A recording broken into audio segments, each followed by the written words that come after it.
नमस्कार दोस्तों, स्वागत है आपका हमारे यूट्यूब चैनल स्टडी हाइक में। दोस्तों, आज हम इस वीडियो में बात करने वाले हैं मौलिक कर्तव्यों के बारे में, जो कि भारतीय संविधान यानी कि भारतीय राज्य व्यवस्था के अंतर्गत आपका बहुत ही महत्वपूर्ण टॉपिक है, जिससे एक क्वेश्चन आने की जो है संभावना बहुत ही प्रबल है। तो चलिए दोस्तों, स्टार्ट करते हैं आज का वीडियो।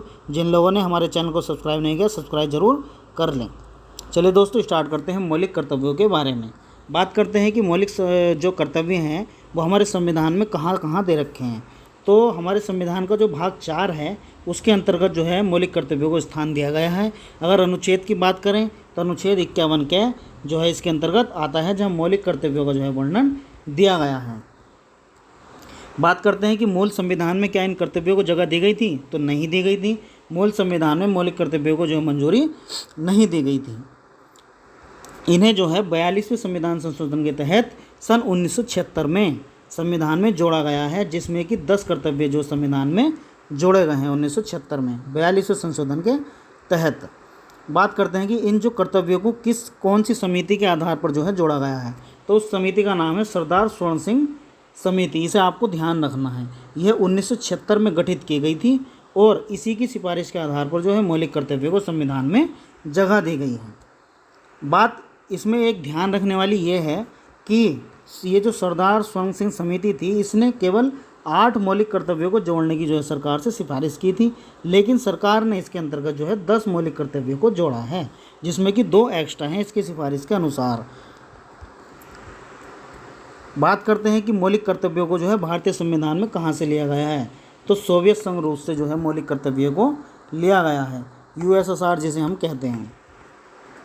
वर्तमान में संविधान में जो है कर्तव्यों की जो संख्या है वो 11 है। मैंने आपको बताया था कि जो 1976 में जो जोड़े गए थे वो 10 कर्तव्य थे, और जो एक यानी कि 11वां जो कर्तव्य है वो 86वें संविधान संशोधन के तहत सन 2002 में जोड़ा गया है। तो कुल मिलाकर के जो है वर्तमान में 11 जो है मौलिक कर्तव्य हैं। बात करते हैं कि जो मौलिक कर्तव्य हैं इसमें कुछ जो मौलिक कर्तव्य हैं कुछ नैतिक हैं, कुछ नागरिक भी हैं। इन्हें हम 2 प्रकार से देख सकते हैं। तो नैतिक कौन कौन से कर्तव्य हैं, तो नैतिक कर्तव्य वे हैं जैसे कि स्वतंत्रता संग्राम के उच्च आदर्शों का जो है हमें सम्मान करना चाहिए, क्योंकि उन लोगों ने जो है जिन लोगों ने हमारे स्वतंत्रता संग्राम में बलिदान दिया है उनके जो आदर्श हैं बहुत ही ऊँचे हैं, क्योंकि उन्होंने हमारे लिए बहुत ही सेक्रीफाइस किया है, बहुत ही संघर्ष किया है। तो हमें उनका सम्मान करना चाहिए, हमारा नैतिक दायित्व बनता है। अगर बात करें नैतिक कर्तव्यों की, तो नैतिक कर्तव्य जैसे कि राष्ट्रीय ध्वज या राष्ट्रीय गान का जो है आदर हमें करना चाहिए। इस प्रकार के जो भी कर्तव्य हैं वो नैतिक कर्तव्य के आधार पर जो हैं देखे जाते हैं।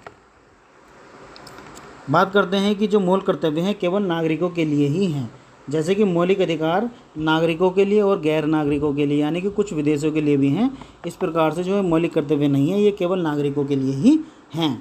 मूल कर्तव्य जो है गैर न्यायोचित हैं, यानी कि इनका अगर आप पालन नहीं करेंगे तो आपके खिलाफ जो है किसी प्रकार की कोई कार्रवाई जो है नहीं की जाएगी।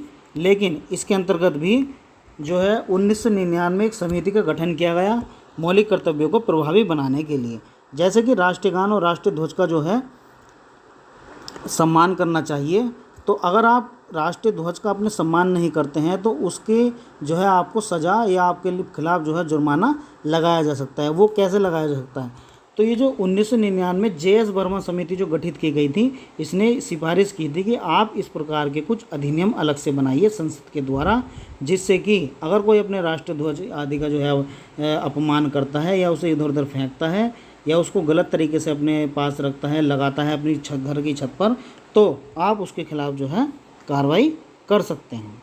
तो ये थी दोस्तों मौलिक कर्तव्यों के बारे में हमारी वीडियो।